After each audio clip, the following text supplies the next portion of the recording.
నమస్తే welcome to news can నేను మీ వెన్నెల మనం చూసుకున్నట్టయితే ఇంకా ఎన్నికల షెడ్యూల్ విడుదలైపోయింది కేవలం తెలంగాణలో ఎన్నికలకి 50 రోజులు మాత్రమే సమయం ఉంది ఈ నేపథ్యంలో అసలు ఏ పార్టీ గెలవబోతుంది అధికార పార్టీ మళ్ళీ అధికారంలోకి వస్తుందా లేదా ప్రజలు నాడి ఎలా ఉంది ఇతర పార్టీల వైపు చూస్తున్నారా అనేది మాత్రం మనకు తెలియాల్సి ఉంది అయితే అసలుకి ఏ పార్టీ గెలుస్తుందనేది మాత్రం మనకు తెలియాలంటే కొన్ని రోజుల వరకు వెయిట్ చూడాల్సిందే ప్రధానంగా మొదటిగా ఈనాడు చూసుకుందాం ఈనాడులో చూసుకున్నట్టయితే కౌంట్ డౌన్ 50 నవంబర్ 30న రాష్ట్రంలోని 119 అసెంబ్లీ స్థానాలకు పోలింగ్ తెలంగాణ సహా 5 రాష్ట్రాల ఎన్నికల షెడ్యూల్ విడుదల మిజోరంలో నవంబర్ 7న ఛత్తీస్గఢ్లో 7-17 తేదీల్లో మధ్యప్రదేశ్లో 17న రాజస్థాన్లో 23న పోలింగ్ ప్రధానంగా మనం చూస్తున్నట్టయితే ఇటు నిన్న ఎలక్షన్ కమిషన్ ఈ మేరకు తెలంగాణతో పాటు 5 రాష్ట్రాల ఎన్నికల షెడ్యూల్ను విడుదల చేశారు అయితే మిజోరంలో నవంబర్ 7న పోలింగ్ ఉండగా ఛత్తీస్గఢ్లో కూడా నవంబర్ 7-17 తేదీల్లో ఉంది ఇక మధ్యప్రదేశ్లో కూడా నవంబర్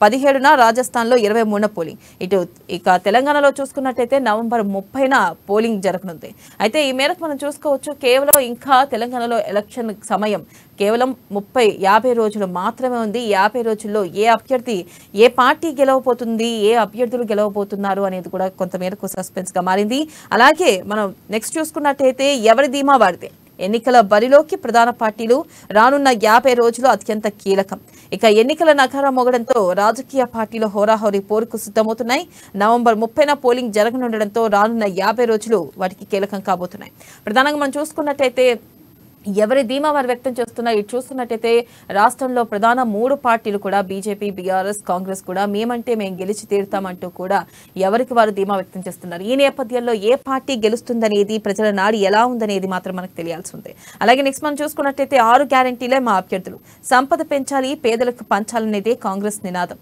అభ్యర్థుల ప్రకటనపై వ్యూహాత్మకంగా ముందుకు పీసీసీ అధ్యక్షుడు రేవంత్ రెడ్డి ప్రధానంగా మనం చూసుకున్నట్టయితే 6 గ్యారంటీలే మా అభ్యర్థులు అంటూ కూడా ఇటు రేవంత్ రెడ్డి చెప్పడం జరిగింది అలాగే సంపద పెంచాలి పేదలకు పంచాలనేదే కాంగ్రెస్ నినాదం అభ్యర్థుల ప్రకటనపై వ్యూహాత్మకంగా ముందుకు మనం చూస్తున్నట్టయితే ఇటు అభ్యర్థులను ఆల్రెడీ బీఆర్ఎస్ ప్రకటించింది బీఆర్ఎస్ ఆల్రెడీ నెల క్రితమే అభ్యర్థులను ప్రకటించడం జరిగింది ఈ నేపథ్యంలో ఇటు చూస్తున్నట్టయితే ఇటు బీజేపీ ఇటు కాంగ్రెస్ కూడా అభ్యర్థుల్ని ప్రకటించాలి అయితే ఎలక్షన్ షెడ్యూల్ కూడా విడుదలైంది ఇంకా రేపో మాపో ఇటు కాంగ్రెస్ అలాగే బీజేపీ కూడా అభ్యర్థుల్ని ప్రకటించే అవకాశం ఉంది అయితే ఈ అభ్యర్థులు ఎవరిని నిలబెట్టనుంది ప్రధానంగా మనం చూసుకున్నట్టయితే కాంగ్రెస్ కీలక ఆలోచన చేస్తుంది సర్వేల మేరకే అభ్యర్థుల్ని స్థానాల్లో నుంచోపెట్టాలి సర్వే ఫలితాల మేరకే అభ్యర్థుల్ని నుంచోపెట్టాలని ఆలోచిస్తుంది అయితే ఈ నేపథ్యంలో మరి కాంగ్రెస్ వ్యూహాత్మకంగా ముందుకు అడుగులేస్తుంది ఇటు చూస్తున్నట్టయితే బీజేపీ కూడా అభ్యర్థుల విషయాల్లో తర్జన పడుతుంది అయితే ఏ అభ్యర్థులను నుంచోపెట్టాలి ఎవరిని బలమైన నాయకులు నుంచోపెట్టాలనే యోచనలో ఇటు బీజేపీ కూడా ఉంది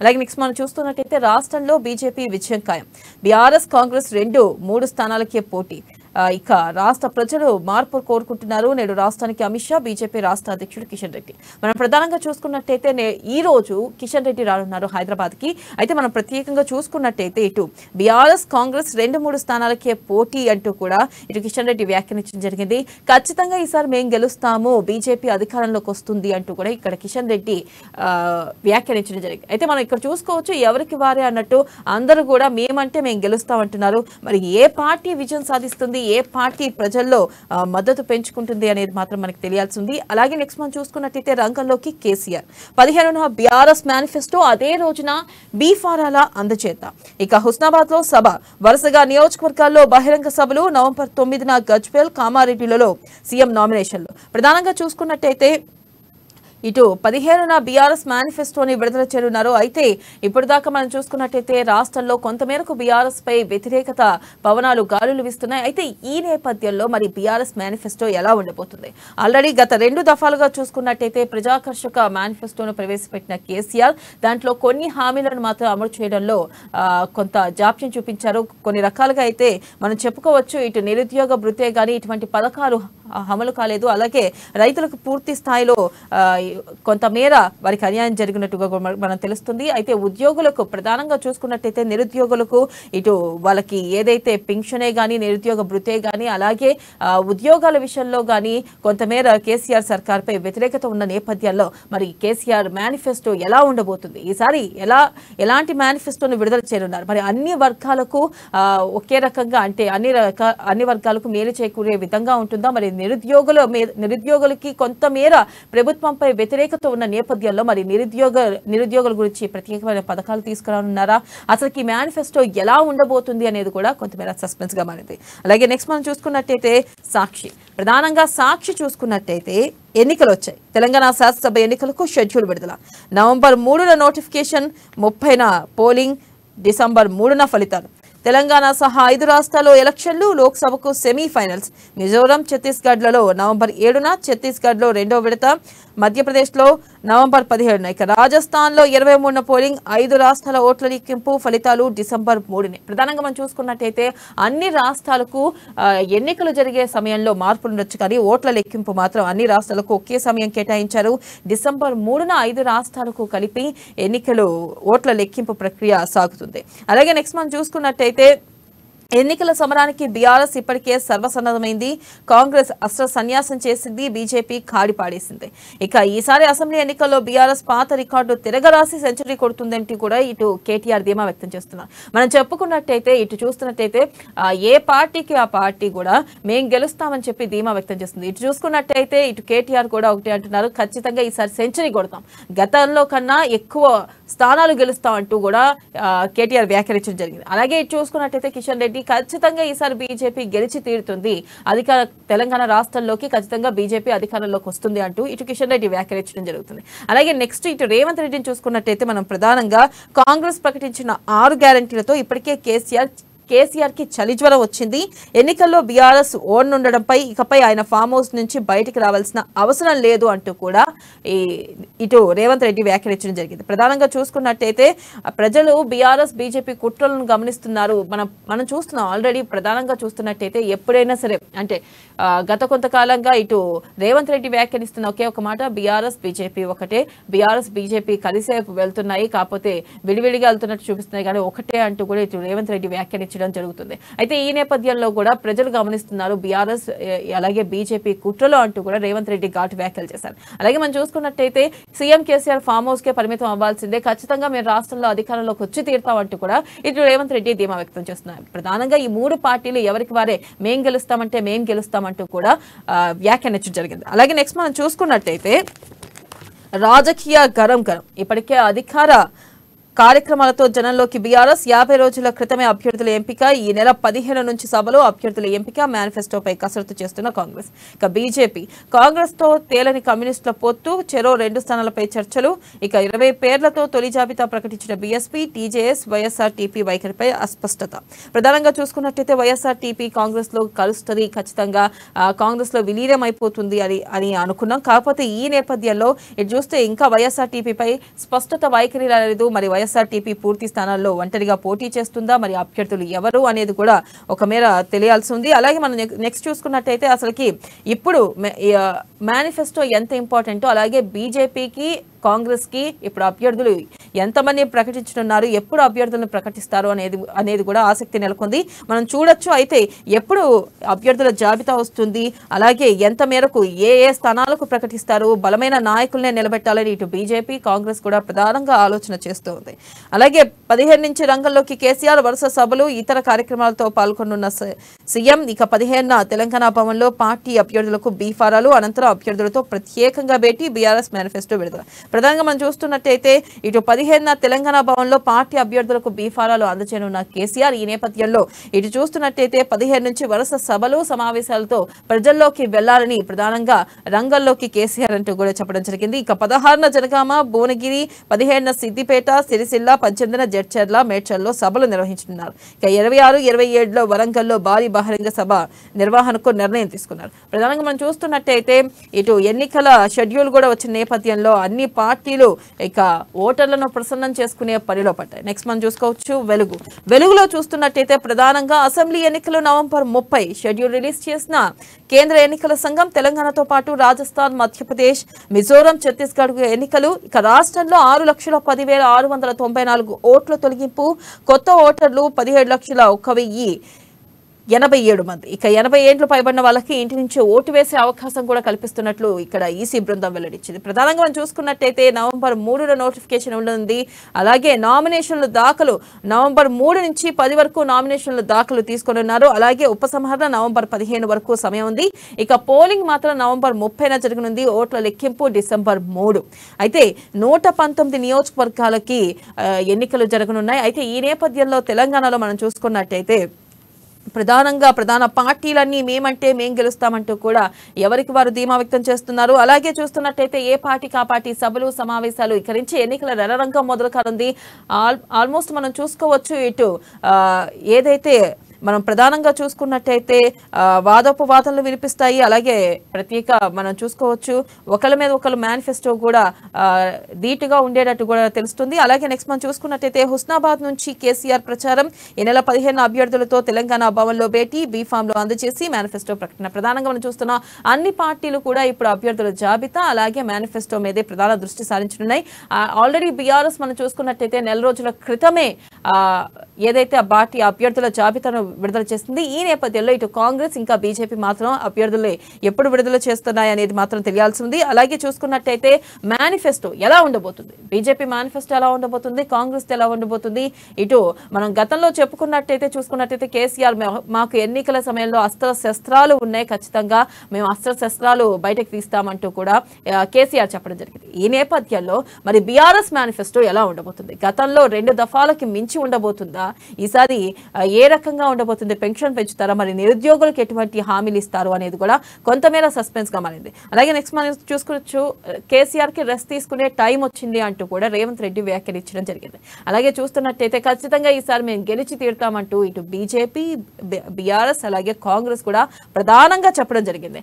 అయితే మనం ఇంకోటి చూసుకున్నట్టయితే ప్రజల్లో కూడా కొంతమేర పార్టీలతో ఈ మేరకు అవగాహన కూడా వచ్చి ఉండదు. అంటే 2 దఫాలుగా బీఆర్ఎస్ ని చూస్తూ వస్తున్నారు. మరి ఈసారి కొత్త ప్రభుత్వానికి అవకాశం ఇస్తారా లేదా బీఆర్ఎస్ కే చోటు కల్పిస్తారా అనేది మాత్రం మనకి తెలియాల్సిందే. అలాగే కొన్ని ప్రదేశాల్లో చూసుకున్నట్టయితే బ్రిడ్జ్ కడితేనే ఓటేస్తాం, లేకుంటే ఊర్లో కూడా లీడర్లను ఎలక్షన్లను రానివ్వం అంటూ కూడా ఇటు ప్రజలు చెప్పడం జరిగింది. ఇది ఎక్కడ జరిగిందంటే ఆసిఫాబాద్ మండలం గుండి గ్రామ ప్రజలు ఈ మేరకు వార్నింగ్ ఇచ్చారు. అయితే ఆసిఫాబాద్ మండలంలో ఈ మేరకు జరిగింది. అయితే బ్రిడ్జ్ కడితేనే మేము ఓటేస్తాం, ఎలక్షన్ కూడా ఇక్కడ నిర్వహించేలా చేస్తాం, లేదంటే మేము అసలు ఎలక్షన్ కూడా అనుమతించాం అంటూ కూడా ప్రజలు కరాఖండిగా చెప్తున్నారు. అయితే గతంలో ఎప్పుడైతే ఎలక్షన్ సమయంలో ఇక్కడ నాయకులు వచ్చి హామీలు ఇవ్వడం, మళ్ళీ ఎలక్షన్లు అయిపోయిన తర్వాత వాళ్ళు మర్చిపోవడం అనేది పదే జరుగుతుంది అంటూ కూడా ఇటు ప్రజలు ఆవేదన వ్యక్తం చేస్తున్నారు. ఈ నేపథ్యంలోనే వాళ్ళు బ్రిడ్జ్ కడితేనే మేము ఖచ్చితంగా ఎలక్షన్స్ కి అనుమతిస్తాం, లేకపోతే ఇక్కడ ఎలక్షన్ రాదు, లీడర్లు కూడా రారు అంటూ కూడా ఈ మేరకు వాళ్ళు వ్యాఖ్యానించడం జరిగింది. అయితే దీనిపై పూర్తి విశ్లేషణ మనకు అందించడానికి మనతో పాటు సిద్ధంగా ఉన్నారు మన రాజకీయ విశ్లేషకులు కృష్ణమూర్తి గారు. వారితో మాట్లాడిద్దాం. కృష్ణమూర్తి గారు, గుడ్ మార్నింగ్ అండి. మనం ఇక్కడ చూసుకోవచ్చు ఆల్రెడీ ఎలక్షన్స్ కి షెడ్యూల్ విడుదలైపోయింది. కేవలం 50 రోజులు మాత్రమే సమయం ఉంది. అయితే ఈ 50 రోజుల్లో కూడా ప్రధాన 3 పార్టీలు కూడా కీలకం కానున్నాయి. అయితే ఇక్కడ చూస్తున్నట్టయితే ఇటు బీఆర్ఎస్ రంగంలోకి కేసీఆర్ అని చెప్పి 15న బీఆర్ఎస్ మేనిఫెస్టో ఉండబోతుంది అంటూ మనకు తెలుస్తుంది. అయితే ఈ మేనిఫెస్టో ఎలా ఉండబోతుంది అంటారు? గత 2 దఫాలుగా చూసుకున్నట్టయితే అనేక హామీలు ఇచ్చారు, కానీ దాంట్లో అమలు పరిచినవి కొన్నే ఉన్నాయి, అమలు పరచాల్సినవి చాలా ఉన్నాయి. మనం ఎగ్జాంపుల్ కూడా తీసుకోవచ్చు. నిరుద్యోగ భృతి గురించి చూసుకున్నట్టయితే ఇంతవరకు ఎవరికి ఎటువంటి నిరుద్యోగ భృతి అందకపోగా కనీసం ఉద్యోగుల నోటిఫికేషన్ వస్తుంది, ఉద్యోగాలు వస్తాయి అనుకున్న నిరుద్యోగులకి ఆశలు అడియాసలే. ఈ నేపథ్యంలో మరి కేసీఆర్ ప్రభుత్వం ఎలా ప్రసన్నం చేసుకుంటుంది ఓటర్లని, మేనిఫెస్టో ఎలా ఉండబోతుందంటారు? మేనిఫెస్టో కాంగ్రెస్ ను అనుసరించి ఉండబోతుంది. కాంగ్రెస్ పార్టీ ఇప్పటికే 6 గ్యారెంటీలతో ప్రజల్లోకి వచ్చింది. 6 గ్యారెంటీల పథకం కొంత కర్ణాటకలో కాంగ్రెస్ కలిసి వచ్చింది కాబట్టి టీఆర్ఎస్ కూడా ఆ స్థాయిలోనే అక్కడే దాన్ని అనుసరిస్తుంది, అంటే కాంగ్రెస్ అనుసరిస్తుంది. ఎన్నిటి వరకు బీఆర్ఎస్ అని చెప్పారు, తెలంగాణ ఆచరిస్తుంది, దేశం అనుసరిస్తుంది. ఇప్పుడు కాంగ్రెస్ పార్టీ ఆచరిస్తుంది, బీఆర్ఎస్ అనుసరిస్తుంది అనేది మనకి చెప్పారు.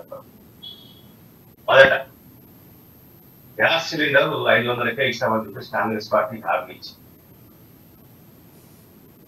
రేపు బీఆర్ఎస్ మేనిఫెస్టోలో కూడా గ్యాస్ కు సంబంధించిన అంశాన్ని ప్రధానంగా ప్రస్తావించబోతున్నారు. ఖచ్చితంగా పరిమితిని పెట్టి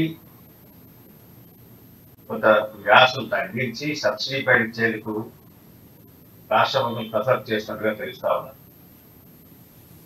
రెండవ అంశం, గతంలో అనేక సందర్భాల్లో చెప్పారు మంత్రి హరీష్ రావు కేటీఆర్, పెన్షన్లు పెంచుతాం. కాంగ్రెస్ పార్టీ 2000 పెన్షన్లు 4000 చేస్తారని చెప్పేసి హామీ ఇచ్చింది. ఇప్పటికే టిఆర్ఎస్ వికలాంగుల పెన్షన్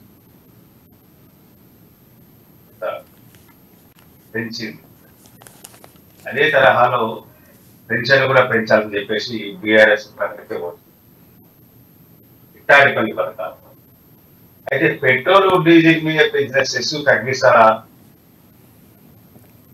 అనే విషయాన్ని ఇప్పటికిప్పుడు చెప్పేందుకు ఆ పార్టీ సిద్ధంగా లేదు. కనీసం జిఎస్టీతో కన్ఫర్మ్ అయింది.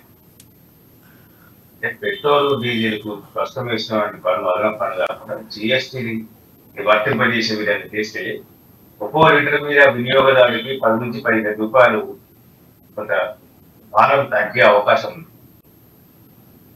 దాన్ని చెప్తారా అంటే వీళ్ళు చెప్పాలి. ఎందుకంటే కాంగ్రెస్ పార్టీ కూడా చెప్పలేదు కాబట్టి చెప్పాలి. లేకపోతే ఉచిత ఎరువులు, రైతాంగానికి సంబంధించి ఉచిత ఎరువుల హామీని మరోసారి ప్రకటించే అవకాశం ఉంది. గతంలో ప్రగతి భవన్ వేదికగా ఉచిత ఎరువులు ఇస్తారని చెప్పేసి కేసీఆర్ స్వయంగా ప్రకటించారు. రైతు నాయకులు, రైతు సంఘాలు, రైతు నాయకులు, రైతులతో. కానీ అది అమలు కాలేదు. సరే అమలు చేస్తా అని చెప్పే అవకాశాలు కనిపిస్తుంది. అంటే ఇలా చూసుకుంటూ పోతే ఒక్కో వర్గానికి ఒక్కొక్క రకమైనటువంటి హామీ ఇవ్వడం ద్వారా ఎన్నికల్లో లబ్ధి పొందాలని చెప్పేసి బీఆర్ఎస్ భావిస్తారు. ఇక యువతకు సంబంధించినటువంటి టీఎస్పీఎస్సీ నియామకాల విషయంలో ఇప్పటి వరకు జరిగే పొరపాటు జరగకుండా జాగ్రత్తలు తీసుకుంటాం. కొంత అవసరమైతే దాంట్లో మార్పులు తీసుకొస్తాం. అవసరమైతే సీనియర్ ఐఏఎస్లతో కమిటీ వేసి ఆ కమిటీ ద్వారా పరీక్ష నిర్వహణ సజావుగా సాగేందుకు వీలైనన్ని చర్యలు తీసుకుంటామని చెప్పేసి చెప్పబోయే అవకాశాలు కనిపిస్తా ఉన్నాయి. టీఎస్పీఎస్సీ విషయంలో బీజేపీ ఇప్పటికే ఒక డ్రాఫ్ట్ తయారు చేసింది. ఎన్నికల సందర్భంగా బీజేపీ ఆ డ్రాఫ్ట్ ను టీఎస్పీఎస్సీ అంటే ఏ రకంగా టీఎస్పీఎస్సీలో నియామకాలు జరపబోతున్నారు, ఏ రకమైనటువంటి వ్యవహారంలో టీఎస్పీఎస్సీ వ్యవహరిస్తుంది, ఏ రకంగా అంటే నిరుద్యోగులకు మెరుగు చేకూర్చే విధంగా ఉద్యోగ నోటిఫికేషన్ వెలువడిన తర్వాత ఎటువంటి న్యాయపరమైన చిక్కులు లేకుండా ఉండేందుకు ఏ రకమైన చర్యలు తీసుకుంటుంది అనే విషయాన్ని అవసరమైతే టీఎస్పీఎస్సీ చట్టాన్ని మార్చి దానికి పూర్తి స్థాయి స్వేచ్ఛను ఇచ్చి నియామక ప్రక్రియను పూర్తి చేస్తామని చెప్పేసి బీజేపీ కసరత్తు చేసింది. అందుకు సంబంధించినటువంటి గతంలో టీఎస్పీఎస్సీ సభ్యులుగా ఉన్నటువంటి మిట్టల్ నేతృత్వంలో కొంతమంది కమిటీని కూడా వేశారు. రాజశేఖర రెడ్డి, మిట్టల్ తదితరులు.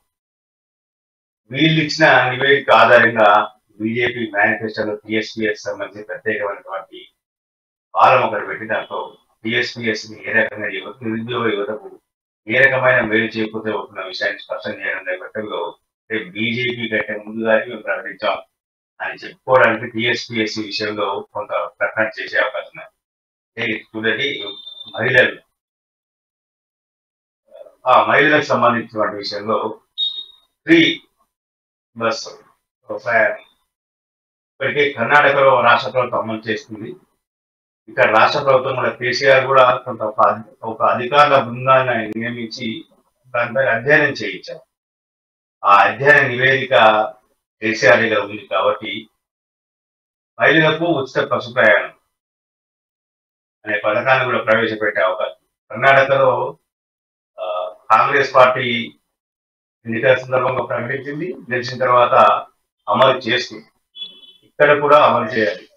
అంటే మహిళలకు, ఇటు రైతులకు, ఇటు యువతకు, విద్యార్థులు కానీ ఫీజు కూడా ఎప్పటికప్పుడు బకాయి లేకుండా ఫీజు చెల్లించే విధంగా చర్యలు తీసుకోవడం, ఈ అంశాలన్నింటి మీద కూడా కొంత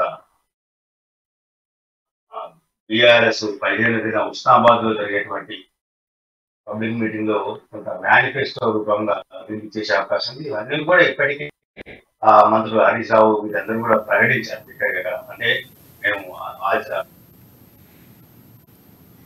అలాగే చూసుకున్నట్టయితే కాంగ్రెస్ కూడా 6 గ్యారెంటీలే మా అభ్యర్థులు అంటూ ప్రకటించింది. అయితే ప్రధానంగా చూసుకున్నట్టయితే ఇటు కాంగ్రెస్ మేనిఫెస్టో ఎలా ఉండబోతుందంటారు? ప్రధానంగా ఈ 6 గ్యారెంటీలు ఆల్రెడీ జనాల్లోకి బలంగా వెళ్ళాయి. ఇప్పుడు మనం చూసుకున్నట్టయితే కాంగ్రెస్కు ఒక రకంగా పాజిటివ్ వైబ్సే ఉన్నాయి. ఈ నేపథ్యంలో ఇక్కడ కాంగ్రెస్ ఈ 6 గ్యారెంటీలు కాకుండా ప్రజలకి మరింత చేరువయ్యే దిశగా అసలు మేనిఫెస్టో ఎలా ఉండబోతుందంటారు కాంగ్రెస్ది? కాంగ్రెస్ పార్టీ ప్రతిపక్షంలో ఉంది, అధికారానికి రావాలని ఆలోచన చేస్తాం. ఇప్పటికే 6 గ్యారంటీలను ప్రకటించిన కాంగ్రెస్ పార్టీని ప్రజలు ఆదరిస్తా ఉన్నారు, అప్పటి చేర్చుకుంటా ఉన్నారు.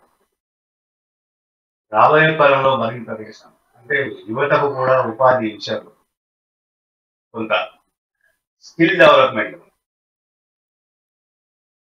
వృత్తి నైపుణ్యాలను పెంచేందుకు కొంత చర్యలు తీసుకుంటామని చెప్పేసి ప్రకటించారు. దానికి సంబంధించిన కొంత అంశం ఉండబోతుంది. రైతాంగానికి సంబంధించి అన్ని అంశాలను కూడా ఇప్పటికే వాళ్ళు సృష్టించారు. కౌలు రైతులను, దినసరి కూలీలను కూడా పరిగణలోకి తీసుకుని వాళ్ళకు భద్రత కల్పిస్తాం, ఏడాదికి కొంత అభిప్రాయం ఇస్తాం అని చెప్పేసి ప్రకటించాం. అదేవిధంగా నరేగా లాంటి పథకాలను కూడా అమలు చేస్తాం. గ్రామీణ ప్రాంతాల్లో ఉపాధి అవకాశాలు మెరుగుపడతాం, గ్రామీణ ప్రాంతాల్లో వలసలను నిర్వహించేందుకు చర్యలు తీసుకుంటాం. దీనికి సంబంధించిన అంశాలు మేనిఫెస్టోలో ఉండబోతున్నాయి.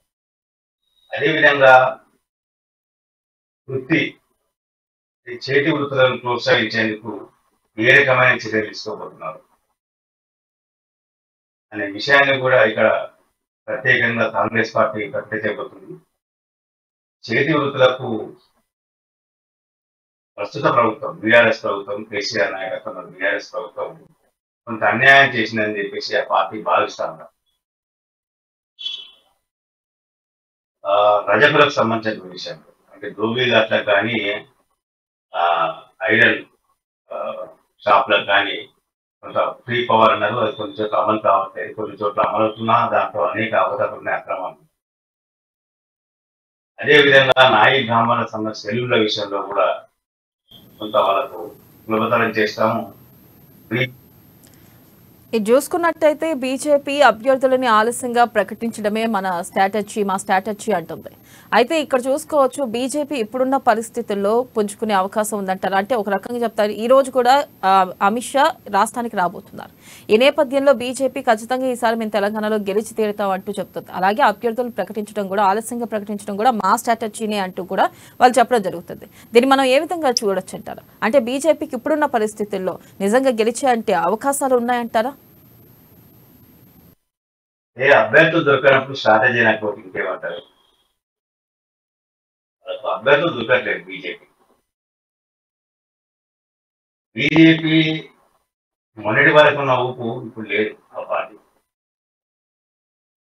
ప్రస్తుతం ఆ పార్టీ అంతర్గత కుమ్ములాటంతో కొంత సతమతం అవుతా ఉన్నారు. నేను పిలిస్తే నువ్వు రావు, నువ్వు పిలిస్తే నేను రావు అన్నట్టుగా ఆ పార్టీలో నేత వ్యవహరిస్తా ఉన్నారు. అప్పుడు నిజంగా కాంగ్రెస్ పార్టీలో ఉండే ఈ సంస్థలు ఇప్పుడు కాంగ్రెస్ పార్టీ కొంత దిద్దుబాటు చర్యలు తీసుకొని గతంలో జరిగిన తప్పిదాలను తిరిగి జరగకుండా చూసుకునేందుకు కొంత చర్యలు తీసుకుని కఠినంగా కూడా వివరిస్తున్నాం అనే విషయం.